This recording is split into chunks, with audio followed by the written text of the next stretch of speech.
New মার্কেটের সামনে হঠাৎ এক পিচ্চি মেয়ে বলে উঠলো, বাবা বাবা দেখো ছেলেটা আমাকে চোখ মারছে। ওর বাবা বলল, কোন ছেলে মা, কোথায় সেই হারামজাদা? মেয়েটা ওর হাতের আঙ্গুল আমার দিকে করার সাথে সাথে আমার কলিজা শুকিয়ে গেল। দেখি পাশে দাঁড়িয়ে থাকা ওর বাবা আমার দিকে কটমট দৃষ্টিতে তাকিয়ে আছে।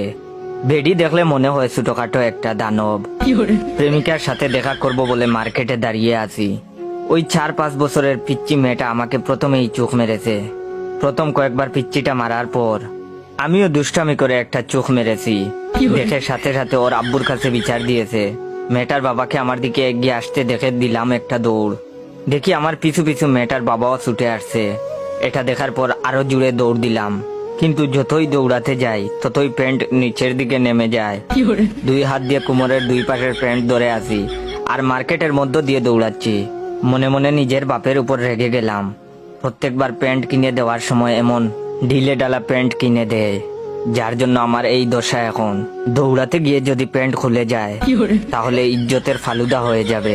হঠাৎ বাসার লুঙ্গিটাকে খুব মিস করতে লাগলাম। লুঙ্গি পরে দৌড়ানোর মজাই আলাদা, বাতাসের প্রবাহ খুব কাজে দেয়।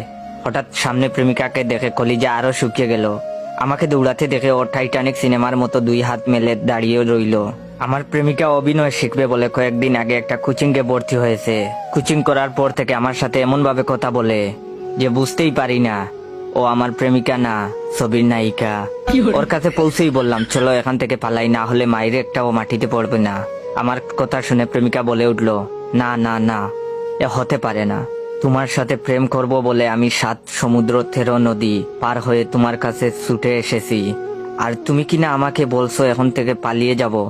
ওই শয়তান রাজা আমাদের কিছুই করতে পারবে না। আমাদের ভালোবাসার কাছে ওর অশুভ শক্তি পরাজিত হবেই।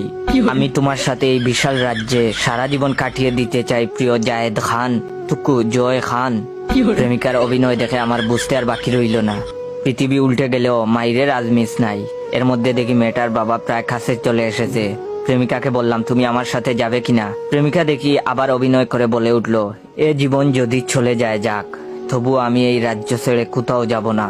আমি বললাম, থাকো তুমি তোমার রাজ্য নিয়ে, আমি পালালাম। নিজে বাঁচলে বাপের নাম। যেই দৌড় দিতে যাব ঠিক তখনই প্রেমিকা আমার শার্ট টেনে ধরে বলল, যেতে চাইলে যেতে দিব না, না না না যেতে দিব না, তোমায় হৃদমাজারে রাখিব, ছেড়ে দিব না। প্রেমিকাকে বললাম, আল্লাহর দুহাই লাগে আমাকে ছেড়ে দেও। প্রেমিকা আরো শক্ত করে ধরে বলল, না না না, তোমাকে এই সুন্দর রাজপ্রাসাদ ছেড়ে যেতে দিব না। এর মধ্যে পিচ্চি মেয়েটার বাবা এসে আমাকে ধরে ফেললো। কোনো কথা না বলেই নাক বরাবর দিল এক ঘুষি। চোখের সামনে কয়েকটা জোনাকি পোকা দেখতে দেখতে ফ্লোরে পড়ে গেলাম।